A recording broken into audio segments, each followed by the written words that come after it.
ও যুবক, কত ধরনের পাতা আছে দুনিয়ায়,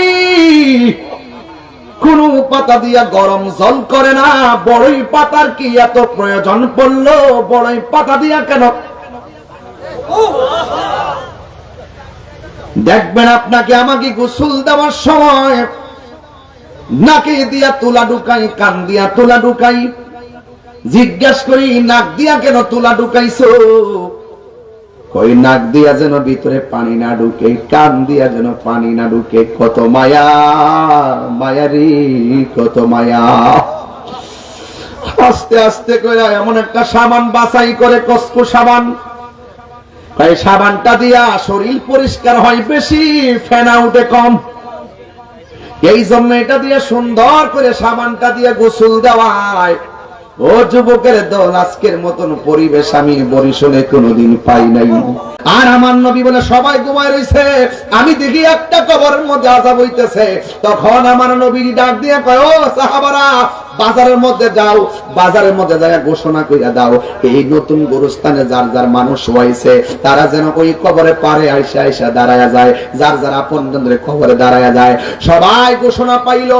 ঘোষণা পাওয়ার পর সব সাহাবীরা মনে মনে কয়, নবী সব কবর দেখে হাসছে, একটা কবর দেখে কান্না করেছে।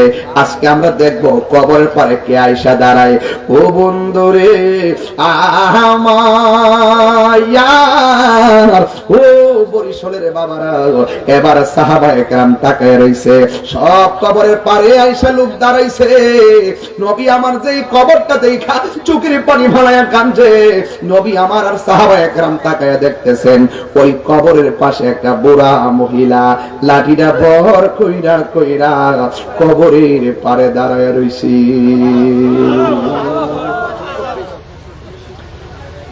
নবী আমার ডাক দিয়া বলে, মা এই কবরটা কার? ওই মহিলা বলে, নবী গো, এই কবরটা আমার সন্তানের কবর। আমার নবী বলে, মা এই গুরুস্থানে সবাই আনন্দে আছে, শুধুমাত্র তোমার সন্তানটা আযাবের কারণে কবরে কষ্টে আছে। যেই মাত্র বলছে কষ্ট আছে, ওই মুহূর্তে মা মুচকি মুচকি হাসতে শুরু করে দিয়েছে। এবার সাহাবীরা বলে, মা আপনি আযাবের কথা শুনে কেন হাসতেছেন? ওই মহিলা বলে, এই সন্তানটা আমার পেটের ভিতরে 10 মাস 10 দিন আমি পেটে ধারণ করেছি, এমন কোন রাত্র নাই লাথি মাইরা আমার ঘুম ভাঙ্গে নাই। আর আমি যখন সন্তানটারে প্রসব করতে গেলাম, মানুষ বলছে আমি নাকি মইরাই গেছিলাম। সন্তান প্রসব করার পরে বেহুশ হয়ে গেলাম। এরপরে আমার সন্তানটারে আমি কোলে পিঠে করে মানুষ করলাম। যখন সন্তান বড় হইতেছে, আমার বয়স বাড়তেছে, ও যুবকের দল, সন্তানটা প্রতিষ্ঠিত হয়ে গেছে। আমি মনে মনে ভাবছি, আমার সন্তানটা বুঝি আমারে সুন্দর করে লালন পালন করবে, আমারে বলে দেখশন করবে। আমি বুড়া হইয়া গেলাম, এরপরও আমার সন্তান আমারে খবর লয় না। চোখে যদি ঘটনা শুনতে আয়েন আমি কইতাম না, যদি মনেন যে হুজুর আজকে যা কইব আমি তাই মানুম, তইলে ওয়াজ বাড়বে। কোথাকার মারহাবা কোন? ওয়াজ আজকে বাড়িতে নিতে হবে। কারা কারা বাড়িতে নিবেন শুধু হাত তুলে দেখা দেন, স্লোগান হবে।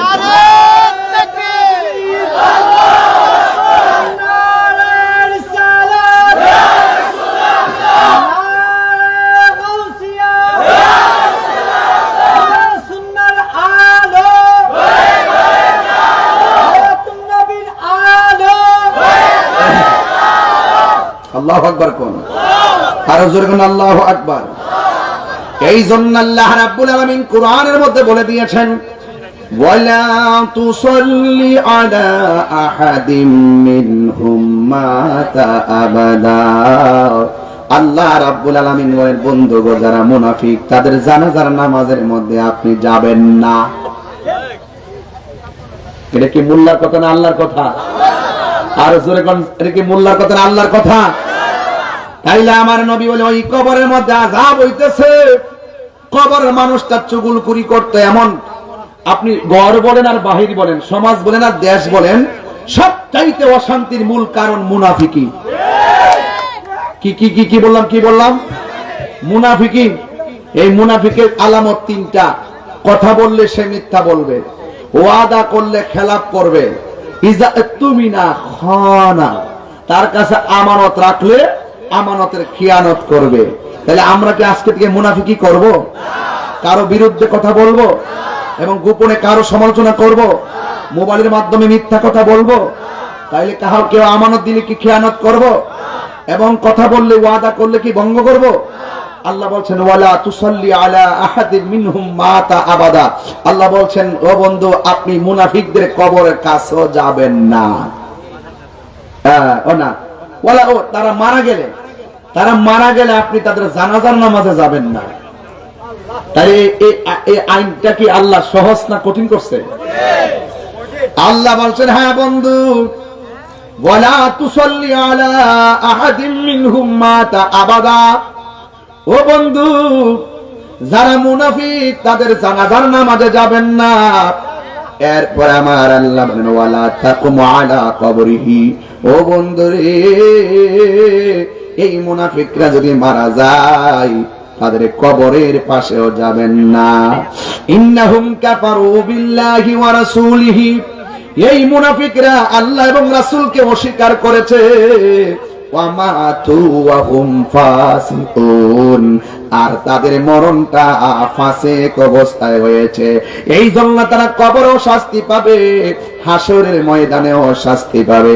এই জন্য যুবক ভাইয়েরা আমার, মুনাফিকদের কাছ থেকে দূরে থাকার দরকার আছে না নাই? আর জোরে গণনা আছে না নাই? এই জন্য আমার যুবক ভাইয়েরা, আল্লাহ রাব্বুল আলামিন কুরআনের মধ্যে বলেছেন ইয়া আইয়ুহাল্লাযীনা আমানু লা তাতাওয়াল্লাউ কওমান। সুবহানাল্লাহ বলবেন না? আল্লাহ রাব্বুল আলামিন কুরআনুল কারীমের মধ্যে বলে দিয়েছেন, হে ঈমানদারগণ, তোমরা সেই সম্পর্কের সাথে, সেই সম্প্রদায়ের সাথে বন্ধুত্ব করো না। গাদিবাল্লাহু আলাইহিম, যাদের উপর আমার আল্লাহ রাগ করেছেন, এদের সঙ্গে তোমরা বন্ধুত্ব করো না, এদের সঙ্গে তোমরা ভালোবাসা রেখো না। কারণ যারা মুনাফিক, এই মুনাফিকদের দ্বারা শুধুমাত্র জানের ক্ষতি হবে না, সবচাইতে বড় ক্ষতি হবে ঈমানের। কথা বলেন ঠিক কিনা? এই জন্য আল্লাহ বলছেন ওয়াবাশশিরিল্লাযীনা আমানু ওয়া আমিলুস সালিহাতি আন্না লাহুম জান্নাতিন তাজরি মিন তাহতিহাল আনহার। জোরে কোন আল্লাহু আকবার। আল্লাহ রাব্বুল আলামিন বলেন জান্নাতের শুভ সংবাদ তাদের জন্য যারা ঈমানদার। এই জন্য আমার যুবক ভাইয়েরা, ঈমানদার যদি হতে চান তাইলে আমার আল্লাহর বিধানগুলো মানার দরকার আছে না নাই? আরো জওয়ান কোলে কোন আছে না নাই? যুবক ভাইয়েরা আমার, আল্লাহ বলেন আল্লাহ হলো তিনি সুম্মা আমাতাহু ফাআকবারহু। আল্লাহ হলো তিনি যিনি তোমাকে প্রথম জীবিত করার পরে মরণ দেয়, মরণ দেওয়ার পরে আবার তাকে কবরস্থ করান। কথা কোন ঠিক কিনা? আমার একজনে কইছিল, হুজুর আপনি এমন জায়গায় যাইতে পারবেন না। আমি বলছি যে আমি যতদিন বেঁচে আছি যাব আসব, কিন্তু আমার একটা ট্রান্সফার আছে। ইন্না লিল্লাহি ওয়া ইন্না ইলাইহি রাজিউন। মৃত্যু যখন হয়ে যাবে, আপনার দুনিয়ার সব কি হয়ে যাবে? বন্ধ হয়ে যাবে। প্রাণ পাখি উড়ে যাবে পিঞ্জর ছেড়ে, ধরাধাম সবই রবে, তুমি যাবে চলে। কন্যা কেন? প্রাণ পাখি উড়ে যাবে পিঞ্জর ছেড়ে, ধরাধাম সবই রবে, তুমি যাবে চলে। বন্ধু বান্ধব যত, মাতা পিতা তারা শত, বন্ধু বান্ধব যত, মাতা পিতা তারা শত, হয়ে যাবে সবই তোমার পরে। মন আমার কেন বান্ধ রে, মন আমার। একটু মন খুললা কর, মন খুললা। একদিন মাটির ভিতরে হবে ঘরে, মন আমার কেন বন্ধ দালান ঘর। আজকের মাহফিলে মা বোনরা আসছেনি আছে, মা বোনদেরকে বলে দিয়ে যায়, মা আপনার কাপড় কিন্তু 5টা। আজ পর্যন্ত কত ওয়াজ করলাম, কেউ দি কইল না পুরুষের কাপড় কেন 3টা, মহিলার কাপড় কেন 5টা। এই ওয়াজ দি মৌলবীরা করে না। বাংলার জমিনে নয়, সারা বিশ্বে লাল নীল সবুজ কত রঙের কাপড় আছে, কোন কাপড় দিয়া দাফন হয় না। যেই কাপড় দিয়া দাফন হয়, কাপড়ের রংটা কি? কেন সাদা কাপড় দিয়া দাফন হয় কেউ দি বলে না। ও যুবক, কত ধরনের পাতা আছে দুনিয়ায়, কোন পাতা দিয়া গরম জল করে না। বড়ই পাতার কি এত প্রয়োজন পড়লো? বড়ই পাতা দিয়া কেন? দেখবেন আপনাকে আমাকে গোসল দেওয়ার সময় নাকে দিয়া তুলা ঢুকাই, কান দিয়া তুলা ঢুকাই, জিজ্ঞাস করি নাক দিয়া কেন তুলা ঢুকাইছো? কই নাক দিয়া যেন ভিতরে পানি না ঢুকে, কান দিয়া যেন পানি না ঢুকে। কত মায়া, মায়ারি কত মায়া। আস্তে আস্তে করে এমন একটা সাবান বাছাই করে, কসকো সাবান, এই সাবানটা দিয়া শরীর পরিষ্কার হয় বেশি, ফেনা উঠে কম। এই জন্য এটা দিয়ে সুন্দর করে সাবানটা দিয়ে গোসল দেওয়ায়। ও যুবকের দল, আজকের মতন পরিবেশ আমি বরিশালে কোনোদিন পাই নাই। আমার মনে হইতেছে মানুষগুলা যেন কবরের পারে যাইয়া দাঁড়ায়। এই মানুষগুলা বুঝি মারে হারায়, এই মানুষগুলা বুঝি বাপের হারাইয়া, এই মানুষগুলা বুঝি আপন জন্মে হারাইয়া মাহফিলে পাগলের মতো বইসা রইছে, একটা মুখের মধ্যে হাসি নাই।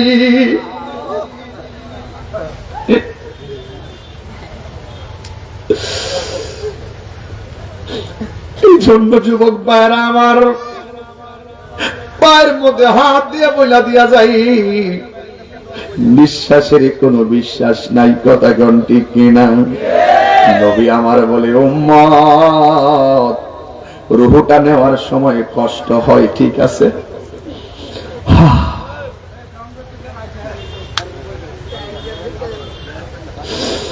রুহুটা নেওয়ার সময় কষ্ট হয়, ঠিক আছে। হে বন্ধুরে,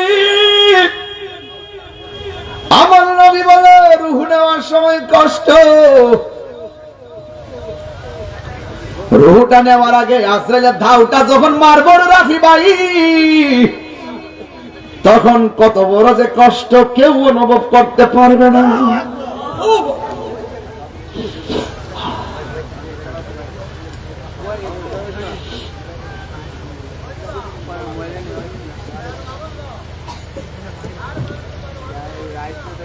রুহুটা নেওয়ার সময় আজরাইল যখন বরিশালের গড়ার দরজায় আসবে,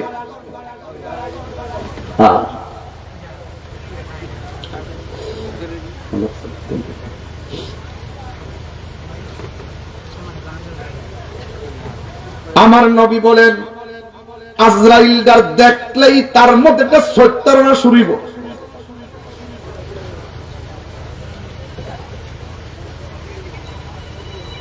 আজরাইলকে দেখলেই তারা রগগুলো ঠাস করে ফিরে যাইব।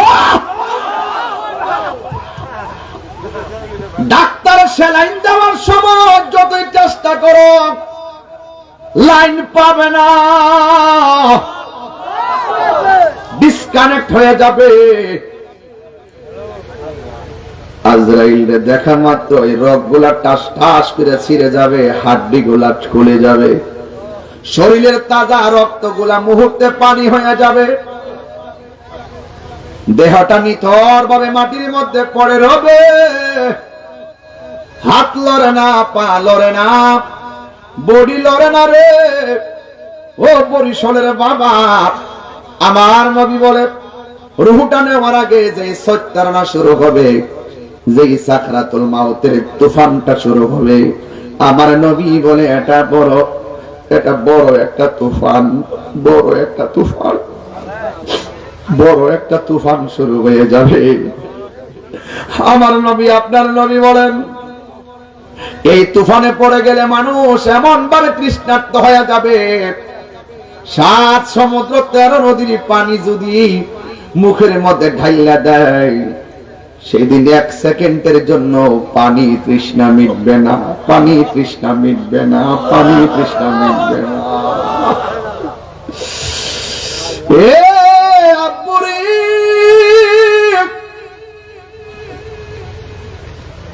আমার নবী কই এই 70 রনে শুরু হইব, পাশে মা বসে থাকবে টের পাবে না, পাশে বাবা বসে থাকবে টের পাবে না, পাশে ভাই বসে থাকবে টের পাবে না, পাশে বন্ধু বসে থাকবে টের পাবে না, সবাই বসে থাকবে চোখের পলকে। বেঈমান হলে চোখের পলকের হুডার মধ্যে যাওয়ার হাতটা মারব, গলাটাও খোলা, নাকটাও খোলা, শ্বাস বের হয় না। আমার নবী, আপনার নবী বলে ওই মুহূর্তে যে পায়খানা কইরা দিব, মনে রাখবা তার লক্ষণটা বেশি ভালো না। ওই মুহূর্তে যে চোখটা উল্টায়া দিব, মনে রাখবা তার লক্ষণটা বেশি ভালো না। ওই মুহূর্তে যে জিহ্বায় কামড় মারবো, মনে রাখবা তার লক্ষণ ভালো না। ও নবী গো, নবী গো, নবী গো, কি উপায় হবে আমরা, আর কি উপায় হবে আমরা? 3 বার আল্লাহু আকবার।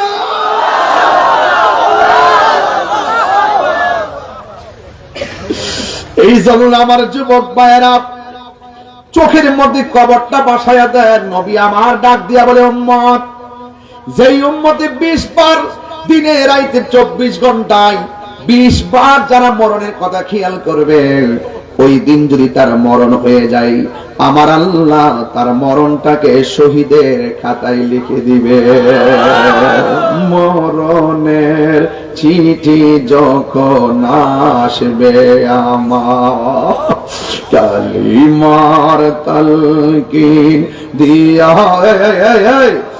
রবটা যখন ছিড়া যাইব, সময় নাই রে বাবা, অনেক দূরে যাইতে হবে, মাফি আছে, কিন্তু এরপর বুঝাইয়া দিয়া যায়, ওয়াজটা বুঝাইয়া দিয়া যায়।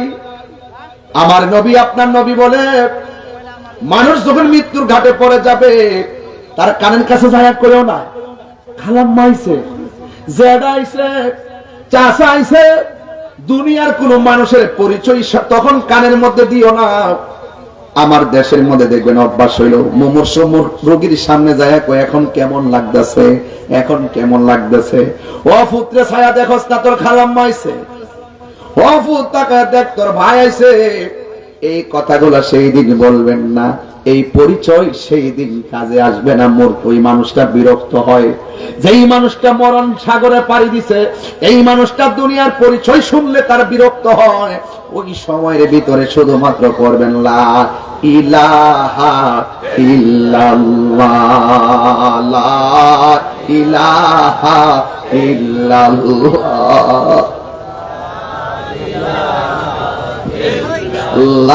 জোরে লা ইলাহা ইল্লাল্লাহ, নাই কোনো মাবুদ আল্লাহ ছাড়া, নাই কোনো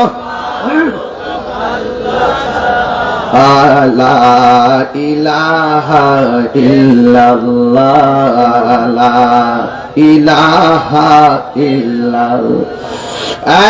আমার বন্ধু, মরণের সময় কানের কাছে শুধুমাত্র কালিমার তালকিন দিবেন, অন্য কোন পরিচয় তুলে ধরবেন না। এই জন্য আমি গানে গানে বলতেছি, মরণের চিঠি যখন আসবে আমার, কালিমার তালকিন দিও বারে বারে, মরণের কোন আসবে আমার, কালিমার তালকিন দিও বারে বার, প্রাণ ভরে দেখব চেহারা তোমার, প্রাণ ভরে দেখব চেহারা তোমার, ডেকে নাও রওজা তোমার রাসূলুল্লাহ কি উপায় হবে আমার কন্যা কন্যা রাসূলুল্লাহ কি উপায় হবে আমার তোমার দেশে যাই কত আসে কেন এই দম পড়ে আছি বাংলায় তোমার দেশে যাই কত আসে কেন এই দম পড়ে আছি বাংলায় যেতে পারলাম না আমি দেশেতে তোমার যেতে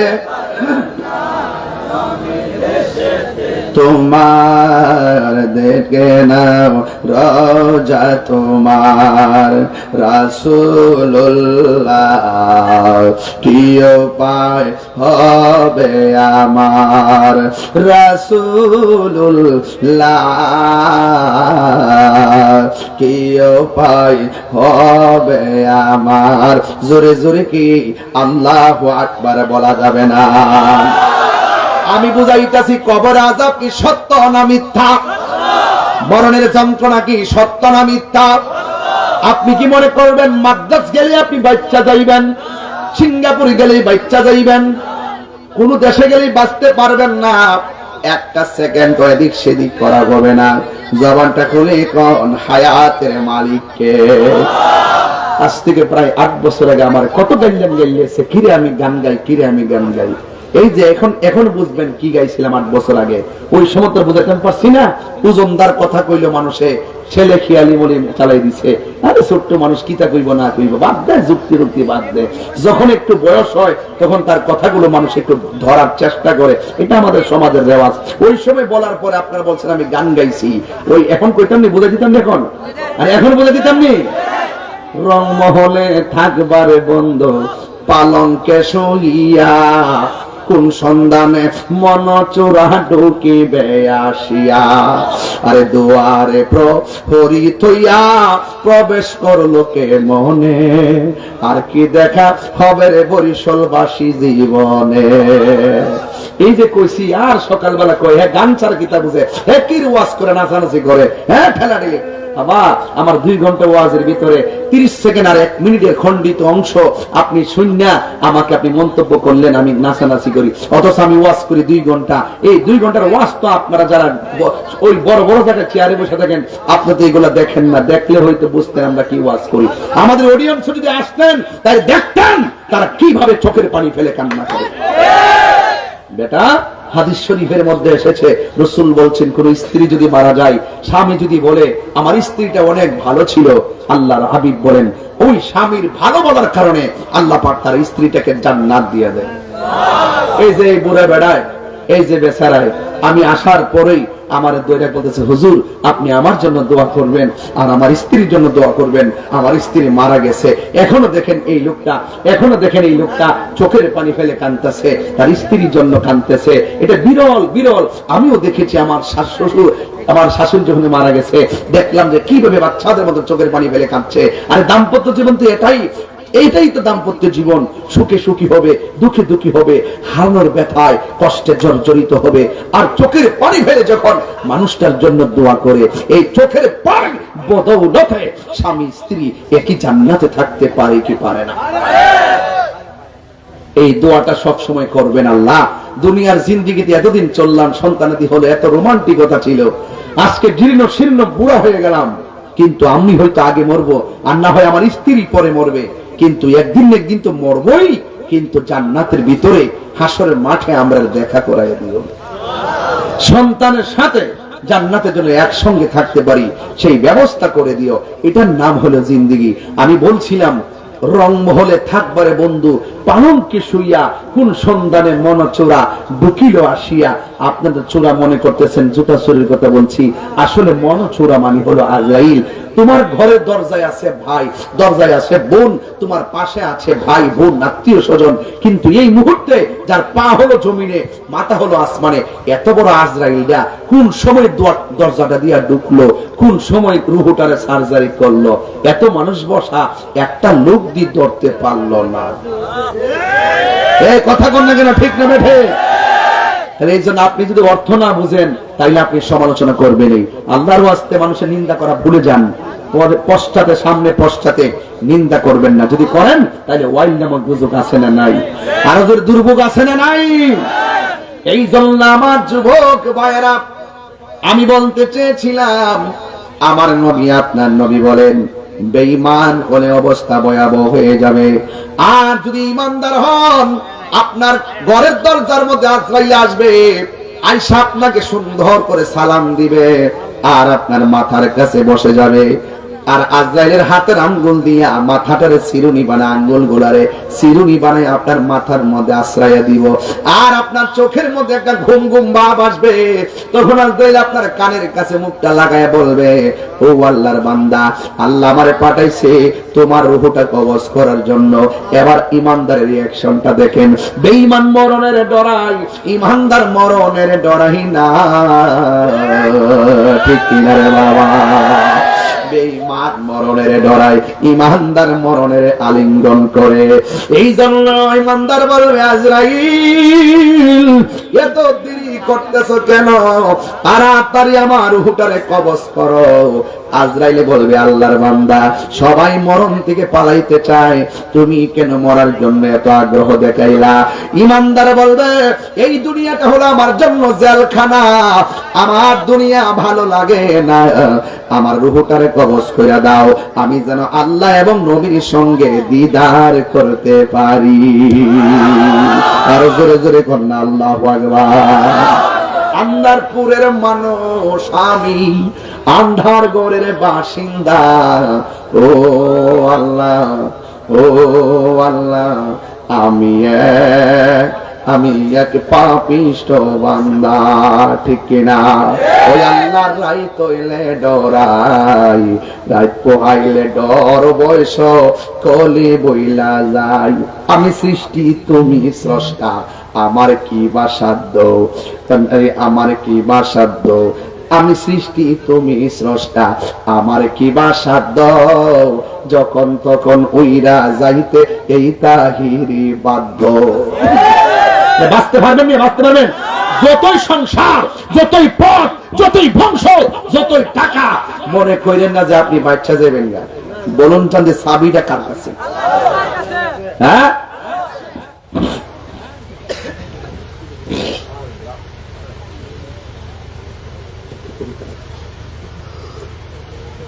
বলছিলাম কি, আমি সৃষ্টি তুমি স্রষ্টা। তুই কষ্ট দিচ্ছিস বরাবর, মাইন্ড করবেন না, আমি একদম ঠান্ডা মাথায় কথা বলতেছি। বলেন বলেন, আমি সৃষ্টি তুমি স্রষ্টা, আমার কি বা সাধ্য, যখন তখন উইরা যাইতে জীবের জীবন বাধ্য, সব ক্ষমতার প্রতিপাদ্য, হর হামেশা আল্লাহর রাই তৈলে ডরাই, রাত পোহাইলে ডর বয়স কলি ভুইলা যায়। রাত্রিবেলা ধরো আন্ধার করে, আন্ধারপুরের মানুষ আমি, আন্ধার ঘরের বাসিন্দা, ও আল্লাহ, আমি এক পাপিষ্ঠ বান্দা। রাত্রিবেলা যখন অন্ধকার থাকে ভাই, তখন কিন্তু লাইট ছেড়ে বাইরে একটা ডর করে। আবার দিনের বেলা যখন সূর্যের আলো দেখে, তখন আর ডর একটা জায়গা, আর ডরানো আর ডর কেটে যাওয়ার মাঝখান দিয়ে মৃত্যু যখন আসবে, কবরটা কি আন্দার না ফসলা? তখন আপনি কই যাইবেন? আর কি জায়গা আছে? আর জায়গা আছে? এই জন্য ওই জায়গাকে যদি আলোকিত করতে চান, ওই ইমানদারের মতো জিন্দিগি গ্রহণ করতে হবে। ইমানদার বলতেছে, আজরাইল তাড়াতাড়ি রূহটারে লইয়া যান, এই দুনিয়া আমার ভাল লাগে না, আল্লাহর সঙ্গে দেখার জন্য, নবীর সঙ্গে দিদারের জন্য মনটা পাগল হয়ে রয়েছে। এবার আজরাইলে কেমনে রূহটা কবজ করবো দেখেন। দর্শে ঘুমাই গেছে, যাররা পরিমাণ টেরও পায় নাই। আরো বড় করে বলেন না সুবহানাল্লাহ। এই যে মানুষ মরে গেছে, ওই মসজিদ একটি সুখ সংবাদ,